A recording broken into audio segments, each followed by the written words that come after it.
నమస్తే,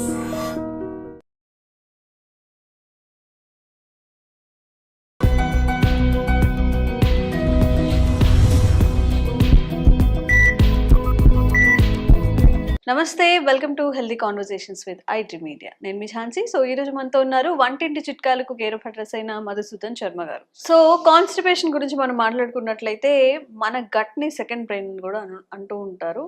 సో మనం ఏదైతే తింటూ ఉంటామో అదే మనం సాత్వికంగా తింటే సాత్వికమైన ఆలోచనలు అన్ని చెప్తూ ఉంటారు కదా.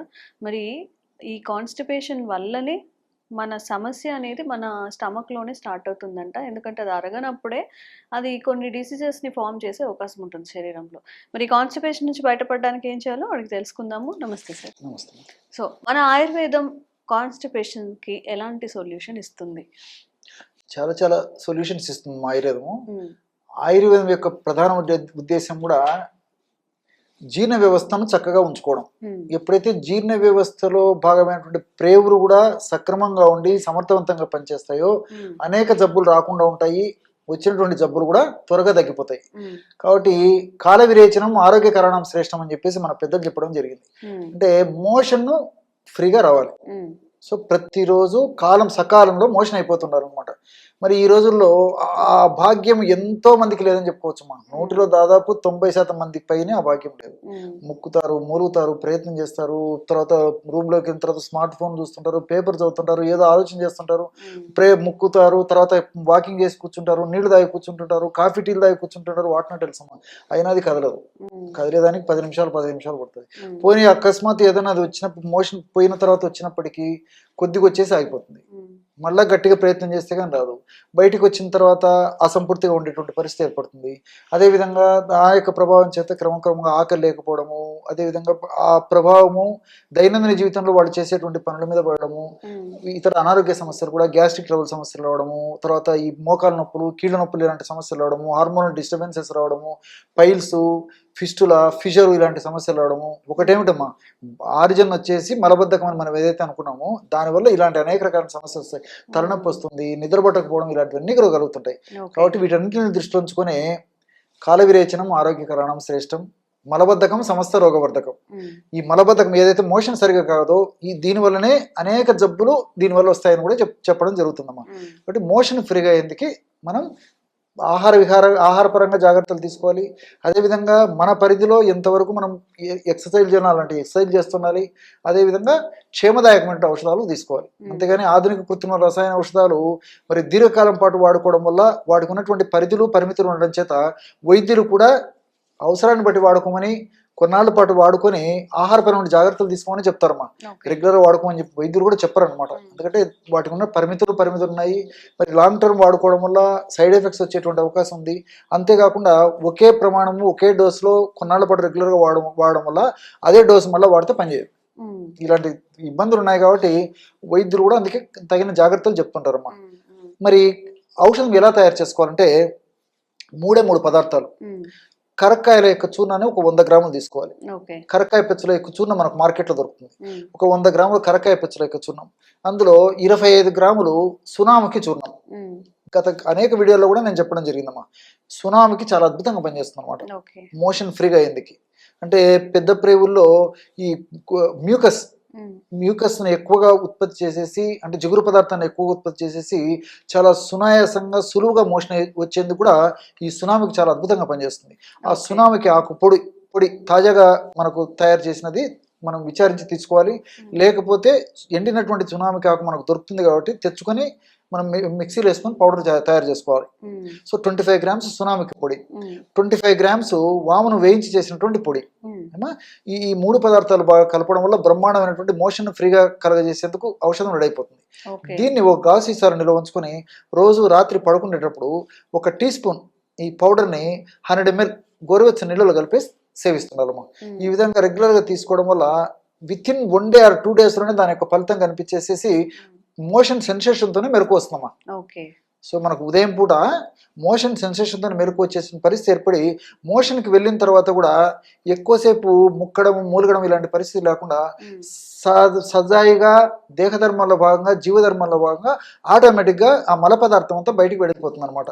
కాబట్టి ఇది ఆరోగ్యవంతుల యొక్క లక్షణం కూడా. కాబట్టి ఈ పద్ధతిలో ఆరోగ్యాన్ని కలగజేసేందుకే ఈ యొక్క ఔషధం చాలా చక్కగా ఉపయోగపడుతుంది. కాబట్టి కొన్నాళ్ళ పాటు వాడేసి ఆపేసేసి తర్వాత మనం కొన్ని జాగ్రత్తలు కూడా తీసుకోవాలమ్మా. అంటే మొదటి నుంచి జాగ్రత్తలు తీసుకోవాలి. ఈ మందు వాడేటప్పుడు ఈ మందులు వాడి ఆపేసిన తర్వాత కూడా జాగ్రత్తలు తీసుకోవాలి. ఎలాంటివి అంటే ఇప్పుడు ఈ రోజుల్లో మనం ఫైబర్ ఫుడ్ ఎక్కువ తీసుకోవడం లేదు, పీచు ఉన్నటువంటి పదార్థాలను ఎక్కువ తీసుకోవాలి. పీచు ఉన్నటువంటి పదార్థాలు అంటే ఆకుకూరలు, కూరగాయలు, పళ్ళు, డ్రై నట్స్, డ్రై ఫ్రూట్స్ ఇలాంటివి బాగా ఎక్కువగా తీసుకుంటుండాలమ్మా. అదేవిధంగా ఈ మిల్లెట్స్ ఇలాంటివన్నీ కూడా బాగా తీసుకోవడం వల్ల మనకు ఈ పీచు ఎక్కువైతే ఎప్పుడైతే ఆహారం తీసుకుంటామో దానివల్ల మలం ఎక్కువగా తయారవుతుంది, ప్రేవుల కదలికలు బాగా అవుతాయి, మోషన్ సజావుగా ఫ్రీగా వచ్చేదానికి అవకాశం ఏర్పడుతుంటుంది. దీని యొక్క ప్రభావం చేత ఈ పీచు ఎక్కువ వాడుకోవడం వల్ల కొలెస్ట్రాల్ లాంటి సమస్యలు, గుండె జబ్బులు లాంటి సమస్యలు, మెదడుకు సంబంధించిన సమస్యలు, రక్తనాళాలకు సంబంధించిన సమస్యలు ఇలాంటి రాకుండా కూడా ఉంటాయి అన్నమాట. మల్టిపుల్ బెనిఫిట్స్ ఉంటాయి. అట్లే వేళకు ఆహారం తీసుకుంటున్నాలి, రాత్రి పెందలాడే ఆహారం తీసుకునే దానికి అలవాటు చేసుకోవాలి. రాత్రి లేట్ అవర్స్లో పొద్దుపోయినప్పుడు ఆహారం తీసుకోవడం కూడా మంచిది కాదు. ఇలాంటి చిన్న చిన్న జాగ్రత్తలు తీసుకుంటూ మరి నీళ్లు కూడా రోజు 3 నుంచి 4.5 లీటర్ 5 లీటర్ నీళ్లు తాగడం కూడా అలవాటు చేసుకోవాలి. ఒకేసారి కాకుండా ఉదయం నుంచి సాయంత్రం దాకా క్రమక్రమంగా కొద్దిగా నీళ్లు తాగుతుండాలమ్మా. సో ఈ నీళ్లు కూడా మరి వయస్సును బట్టి, శరీర తత్వాన్ని బట్టి, వ్యాధి యొక్క అవస్థను బట్టి, సీజన్ బట్టి 3 నుంచి 4.5 లీటర్ వరకు నీళ్ళు తాగొచ్చు. చిన్నపిల్లలు అయితే మాత్రం ఈ డోస్ పనికిరాదమ్మా. చిన్నపిల్లలకి 1 గ్రామ్ ఔషధం అనేది సరిపోతుంది. అంటే 5 సంవత్సరాలు దాటినటువంటి పిల్లలు, 10 సంవత్సరాల మధ్యలో ఉన్నటువంటి పిల్లలకి ఈ యొక్క ఔషధాన్ని 1 గ్రామ్ ఔషధాన్ని రాత్రిపూట కాస్త గోరువెచ్చని నీళ్ళలో కలిపి తీసుకుంటే సరిపోతుంది. మరి 5 సంవత్సరాల కంటే మరీ తక్కువ ఉన్నటువంటి, ఇంకా తక్కువ ఉన్నటువంటి పిల్లలకైతే 3 చిటికెలు 4 చిటికెల పొడి సరిపోతుందమ్మా. అంతకంటే ఎక్కువ వాడకూడదు. సో తేనెతో రంగరించేసి రాత్రిపూట నాకించడం వల్ల కూడా చక్కటి ప్రయోజనం చేకూరుతుంది. మరి సంవత్సరం పిల్లలు ఇలాంటి వాళ్ళకైతే 1 చిటికెడు చాలమ్మా. 1 చిటికెడు పొడిని తేనెతో కానీ చనబాలతో కానీ రంగరించేసేసి నాకిస్తే సరిపోతుంది. సో పొద్దున్నే ఫ్రీగా వాళ్ళకి మోషన్ ఫ్రీగా అయిపోతుంది. దానివల్ల చక్కటి ఆరోగ్యం కూడా వాళ్ళ సొంతం అవుతుంది. సో ఇప్పుడు ఇంట్లో తయారు చేసుకునే వాళ్ళకి బయట ఆయుర్వేదిక్ స్టోర్లో ఏదైనా మెడిసిన్ సజెస్ట్ చేస్తారా? ఓకేమ్మా. అవిపత్తికర చూర్ణం అని దొరుకుతుందమ్మా. అవిపత్తికర చూర్ణం. ఓకే. అవిపత్తికర చూర్ణం. అందుకే ఇట్లాంటివి ఉంటాయి, చాలా మందికి ఐడియా ఉండదు కాబట్టి మనం రిపీట్ చేస్తుంటాం. అవిపత్తికర చూర్ణం అనేది దొరుకుతుందమ్మా, చాలా చౌక ధరకు దొరుకుతుంది. ఈ అవిపత్తికర చూర్ణం మోషన్ ఫ్రీగా అయ్యేందుకు చాలా చక్కగా ఉపయోగపడుతుందమ్మా. సో ఇది హ్యాబిట్ ఇది కూడా ఉండదమ్మా, అలవాటు పడడం కూడా అట్లా కూడా ఉండదు, సైడ్ బెనిఫిట్స్ ఉంటాయి. సో అవిపత్తికర చూర్ణాన్ని ఏం చేయాలంటే రాత్రిపూట పడుకునేటప్పుడు 1 గ్లాసు వేడి నీళ్ళలో, భరించగలిగినటువంటి వేడి నీళ్ళలో 1 స్పూన్ అవిపత్తికర చూర్ణము, అరబద్ద లేకపోతే 1 కంప్లీట్ నిమ్మ రసం అందరూ పిండి వేసేసి రోజు దాన్ని సేవిస్తున్నారమ్మా. ఈ విధంగా రెగ్యులర్ గా ఈ అవిపత్తికర చూర్ణాన్ని నేను చెప్పినటువంటి పద్ధతిలో వాడుకోవడం వల్ల మోషన్ ఫ్రీగా అయ్యేటువంటి పరిస్థితి ఏర్పడుతుంటుంది అనమాట. ఇలా కాకుండా మరొక ఔషధం కూడా ఉందమ్మా. చాలా ఔషధాలు ఉన్నాయమ్మా. ఈ ద్రాక్షారిష్ట అని చెప్పేసి 1 ఔషధం దొరుకుతుంది. అదేవిధంగా త్రిఫలాసవ అని చెప్పేసి మరొక ఔషధం దొరుకుతుంది. ఈ 2 లిక్విడ్ రూపంలో ఉంటాయమ్మా. ఈ యొక్క ఔషధాన్ని ఎలా వాడుకోవాలంటే అమ్మా, ద్రాక్షారిష్ట 2 టీ స్పూన్లు, త్రిఫలాసవ 2 టీ స్పూన్లు, అక్కడికి మొత్తం 20 టీ స్పూన్స్ అవుతుంది అనమాట.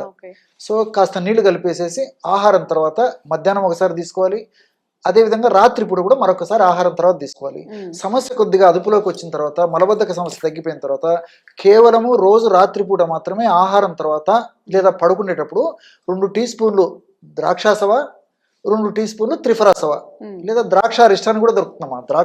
ద్రాక్షాసవ 2 టీ స్పూన్ 10 ml, త్రిఫలాసవ ఇది 2 టీ స్పూన్స్ అంటే 10 ml, 20-30 ml వాటర్లో కలుపుకొని తీసుకుంటే సరిపోతుంది. ఈ విధంగా రెగ్యులర్ గా దీన్ని వాడినప్పటికీ, లేకపోతే నేను చెప్పినట్లు అవిపత్తికర చూర్ణం వాడినప్పటికీ సమర్థవంతమైన ఫలితాలు కలుగుతాయి మనం. ఓకే. సో మీరు కనుక కాన్స్టిపేషన్ ని కనుక ఫేస్ చేస్తున్నట్లయితే ఇవి తప్పకుండా పాటించి చూడండి. Thank you so much. Okay. And for more videos, please subscribe to iDream. Please subscribe to iDream. Please subscribe iDream. And please subscribe to iDream. For more videos, subscribe to iDream. please like, share and subscribe to the channel. Congratulations, iDream. Subscribe to iDream. Subscribe to iDream. So subscribe to iDream Media. iDream ki iDream team andarki huge congratulations. Please subscribe iDream Media. Please subscribe to iDream. Subscribe iDream. Please subscribe to iDream. I dream అంటే నా కళల ఛానల్ను subscribe చేసుకున్న నోరు తిరుగుతలేదు. మీరైతే గంట గుర్తు కొట్టండి. For more such videos, please subscribe to iDream. Subscribe to iDream. Please subscribe to iDream. Please subscribe iDream Media. Please do subscribe to iDream. Please subscribe to iDream Media. For best entertainment and information, please subscribe iDream. And don't forget to subscribe to iDream.